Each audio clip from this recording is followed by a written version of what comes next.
जय जोहार। छत्तीसगढ़ी प्रमुख प्रादेशिक समाचार के संग मैं धर्मेंद्र दुबे। केंद्रीय पंचायत राज्य मंत्री कपिल मोरेश्वर पाटिल आज रायपुर में राखे गए राज्य स्तरीय महापंचायत में शामिल हुईन।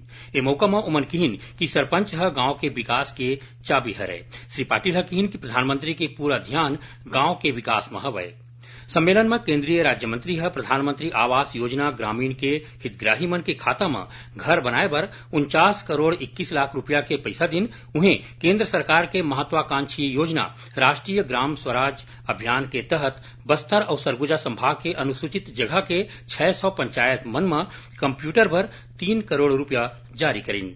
ऐसने राज्य के 833 ग्राम पंचायत मन में ज्ञानोदय वाचनालय के स्थापना पर 25 करोड़ रुपया जारी करेगी। देश में नागरिकता संशोधन अधिनियम CAA लागू हो गए है। केंद्र सरकार आज संझा नागरिकता संशोधन अधिनियम ल लेके अधिसूचना जारी कर दे है। एखर बर पोर्टल घलो तैयार करे है।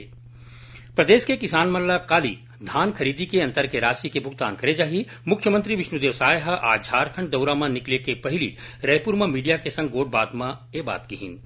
प्रधानमंत्री कहिन है कि कोनो भी देश माई लोगिन मन के बने ढंग ले सम्मान करके आगू बढ़ सकथे। प्रधानमंत्री नई दिल्ली में आज सशक्त नारी विकसित भारत कार्यक्रम ला संबोधित करत ए बात कहिन। कार्यक्रम में छत्तीसगढ़ के लखपति दीदी मन घलो वर्चुअल रूप ले शामिल हुईन।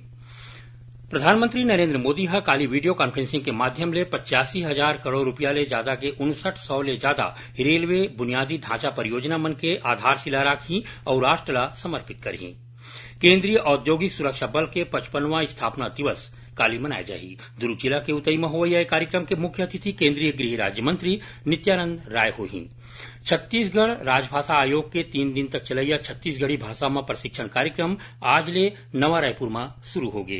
प्रदेश युवा कांग्रेस के कार्यकर्ता मन आज राजधानी रायपुर में रोजगार के मांग ला लेके विरोध प्रदर्शन करीन और बीजापुर जिला के कुटरू थाना क्षेत्र के पाता कुटरू जगह में माओवादी मन एक जिन गांव के मनखे के हत्या कर दिन। ये रही सब तक के प्रमुख प्रादेशिक समाचार। जय जोहार।